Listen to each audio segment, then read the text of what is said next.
Let's cook with meunière আজকের এপিসোডে সবাইকে ওয়েলকাম জানাচ্ছি। আমি মুনিয়া। আজকে তৈরি করে দেখাবো ফুলকপির পাকোড়া।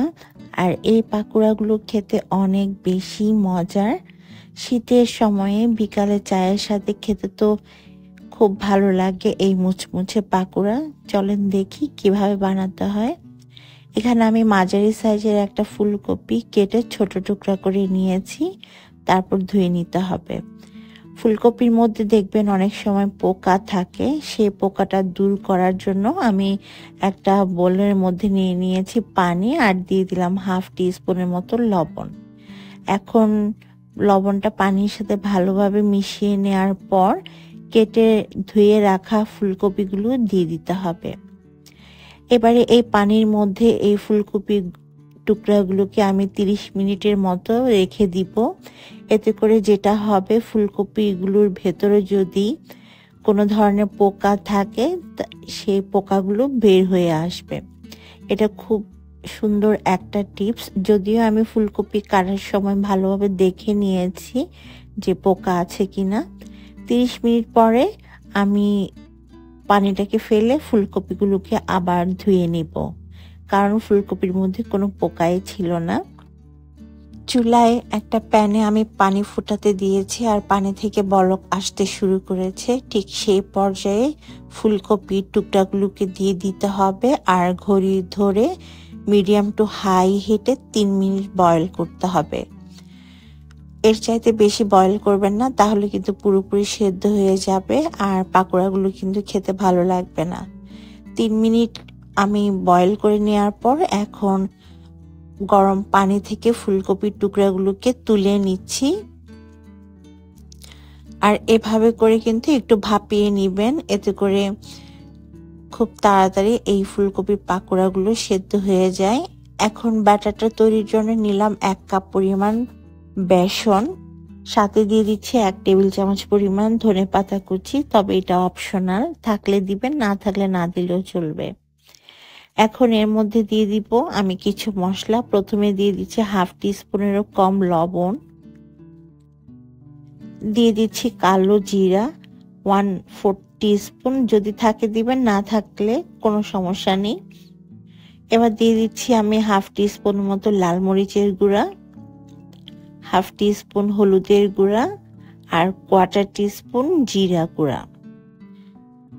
এবার একটু মিশিয়ে নিতে হবে হ্যান্ড উইক্স দিয়ে। মিশিয়ে নেওয়ার পরে এর মধ্যে আমি দিয়ে দিব 1/2 টিস্পুন বেকিং পাউডার। বেকিং পাউডারটা দেওয়ার পর আবার একটু মিশিয়ে নিচ্ছি। তারপর এখানে আমি অল্প অল্প পানি দিয়ে একটা ব্যাটার তৈরি করব। ব্যাটারটা খুব বেশি পাতলা হলে কিন্তু কোট করা যাবে না, তাই একটু ঘন করে ব্যাটারটা তৈরি করতে হবে। এজন্য একবারে বেশি পানি না দিয়ে অল্প অল্প পানি দিয়ে ব্যাটারটা তৈরি করে নিতে হবে। তো আমি অল্প অল্প পানি দিয়ে ব্যাটারটাকে তৈরি করে নিচ্ছি। আমাদের ব্যাটারটা তৈরি হয়ে গিয়েছে। আমার এখানে পানি লেগেছে 1/2 কাপেরও একটু বেশি। এখন এই হ্যান্ড হুইক্সটা দিয়ে আমি খুব ভালোভাবে ফেটিয়ে নিব 2 থেকে 3 মিনিট 1 টেবিল চামচ তেল দিয়ে। এতে করে খুব বেশি তেলটা টানবে না ভাজার সময়।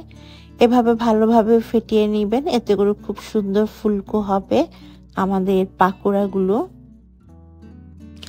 আমাদের ব্যাটারটা তৈরি। এখন ভাজার জন্য চলে যাব চুলায়। ভাজার জন্য আমি আগে তেল ভালোভাবে গরম করে নিয়েছি। তেল যখন ভালোভাবে গরম হয়ে যাবে তখন এর মধ্যে আমরা পাকোড়াগুলোকে ভেজে নিব। তো প্রথমে ফুলকপিগুলোকে ভালোভাবে কোট করে নিতে হবে বেসনের গোলার মধ্যে, তারপর তেলের মধ্যে ছেড়ে দিতে হবে। এভাবে একটার পর একটা আমি বেসনের মধ্যে চুবিয়ে তেলের মধ্যে ছেড়ে দিব আর গোল্ডেন বা লালচে কালার করে এগুলোকে ভেজে নিতে হবে। চুলার আঁচটা মিডিয়ামে রেখে ভাজবেন, এতে করে আমাদের এই পাকোড়াগুলো কিন্তু অনেক বেশি ক্রিস্পি হবে।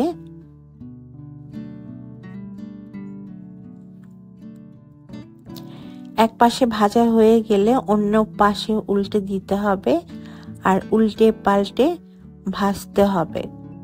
প্রায় 4 থেকে 5 মিনিট ভাজার পর আমাদের এই পাকোড়াগুলো কিন্তু খুব সুন্দরভাবে ভাজা হয়ে যাবে। দেখেন কত সুন্দরভাবে ভাজা হয়ে গিয়েছে। এখন এই পাকোড়াগুলোকে আমি তেল থেকে তুলে একটা কিচেন টিস্যুর মধ্যে নিয়ে নিব, যেন বাড়তি তেলটা ঝরে যায়। আর এভাবে করে বাকি পাকোড়াগুলো বানিয়ে নিতে হবে। ব্যাস তৈরি হয়ে গেল আমাদের ফুলকপির পাকোড়া। কেমন লেগেছে আপনাদের অবশ্যই আমাকে কমেন্ট করে জানাবেন। আর আমার চ্যানেলটা যদি সাবস্ক্রাইব করা না থাকে প্লিজ সবাই সাবস্ক্রাইব করে পাশে থাকা বেল বাটনটি প্রেস করে রাখবেন। এতে করে যে কোনো ভিডিও দিলে তার নোটিফিকেশন আপনাদের কাছে চলে যাবে। আল্লাহ হাফেজ।